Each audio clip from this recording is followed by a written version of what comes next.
Animation has a rich and fascinating history. I thought it would be fun to do a brief history lesson about the use of cells in classic 2D animation.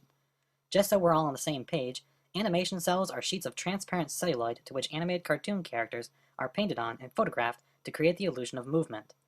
And just so you're also aware from the start, we're going to be talking a lot about the Disney studio because, well, they're one of the studios who made the biggest contributions to the advancement of animation.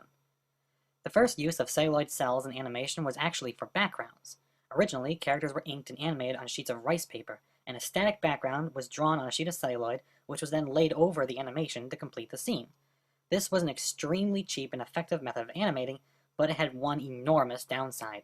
It meant restricting the character's movements to wide, empty spaces, and it limited the potential of background details. An alternate method to overcome this was to actually trace the background onto each frame of character animation. Winsor McCay, an early pioneer of personality animation, preferred this method because he felt it breathed life into his work. In one of his first films, Gertie the Dinosaur, McCay redrew the background for every single frame of the 5 minutes of animation. However, it was tedious, painstaking, and difficult to maintain consistency. Credit is given to Earl Hurd in 1914 as the inventor of the traditional cel animation process. Instead of painting the background on celluloid and laying it on top of the animation, Earl switched it so that the animation was laid on top of a static background. This way, the background remains constant while the cartoon character can move around in front of it. This process became the preferred method of traditional animation until the advent of specialized computer software almost 70 years later. When rough animation was cleaned up, cells were laid over the drawings and the outlines were inked. When this had dried, cells were then flipped over and the backs were painted. Painting the back of the cell helps keep the colors looking constant, smooth, and helps conceal paint mistakes.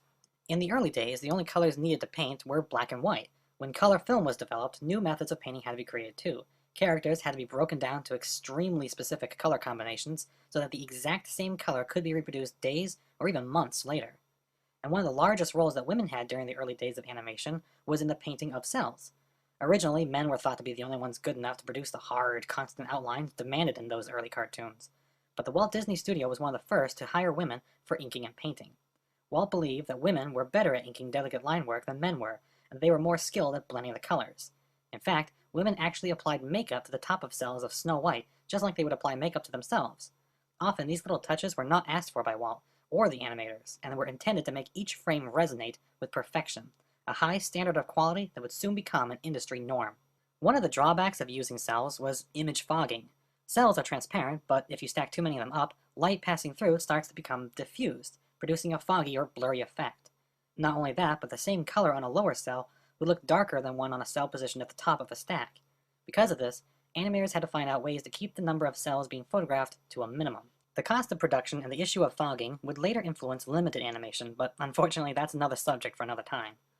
Cells were originally made out of real celluloid, the same material used to make film strips, but this proved to be very flammable, and eventually was replaced around 1934 with cellulose acetate. Because animation studios had such a high volume of art that needed to be created, cells were often reused a lot. When the animation was done, these cells were either thrown out, or, in the usual case, wiped clean and reused for the next film. Because of the rarity of finding cells from these cartoons, they've become something of collector's items today. In 1938, Chester Carlson invented the photocopying technique of Xeroxing, which allows images to be copied from one source to another.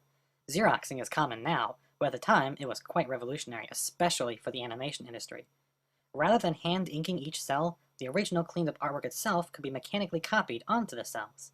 UB Iwerks is attributed to having used the process first for the purpose of animation to speed up production. The Xeroxing process was later adapted by the Disney studio and was used extensively in 101 Dalmatians, for obvious reasons, and would soon become the preferred method of transferring cell outlines. Prior to the Xeroxing process, outlines were inked by hand, and they often used various colors. For example, if a character had red hair, the ink outline would also be red. Using colors for the outlines made the characters soft, warm, and believable. When the Xeroxing process became the norm, colored outlines had to be abandoned for the simpler black outline. This technical limitation affected how studios styled their cartoons.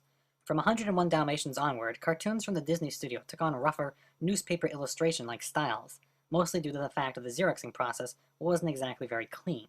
Sometimes animation guidelines and pencil marks were copied as well. In addition, many backgrounds were designed to look like the Xerox cells by painting them with color and then layering a line art cell over it. I think it's worth pointing out that while the Xeroxing process made copying and line work quicker, the cells themselves still needed to be colored. So while taking the time to paint the outlines became obsolete, painting the backs of the cells was still incredibly vital.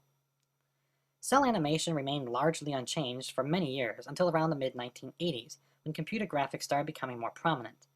To help increase production of painting cells, the Walt Disney Studio worked with a very young Pixar to produce CAPS. CAPS, which stands for Computer Animated Production System, allows for the painting of cells to be much more efficient. Each drawing from an animation could be scanned into a computer, colored, and then composited with a background digitally. A wide range of visual effects like color blending, an infinite color palette, the elimination of the cell fogging problem, and the ability to create exceptionally large multiplane camera pans made the CAPS system invaluable. First tested briefly on The Little Mermaid, the first entirely digital animated film was The Rescuers Down Under in 1990. Another advantage, long lost, was the ability to color the outlines again. A technique that was abandoned long ago suddenly found itself home again in the digital age. However, while the Walt Disney Studio made the switch to digital inking and painting for their features, it took the rest of the industry a lot longer to catch up. Saturday morning television shows, which were usually inked and painted in foreign countries, continued to use traditional hand-painted cells as recent as 2004.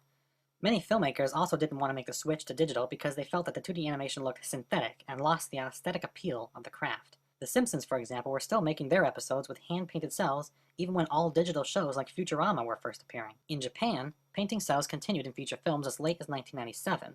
As cost of production for hand-painted cells went up and the cost of doing the same thing digitally went down, eventually painting cells on the computer simply became the preferred method by everyone in the industry. Princess Mononoke is one of the last major feature films to utilize traditional hand-painted cel animation, and the movie itself, ironically, contains a handful of digital shots.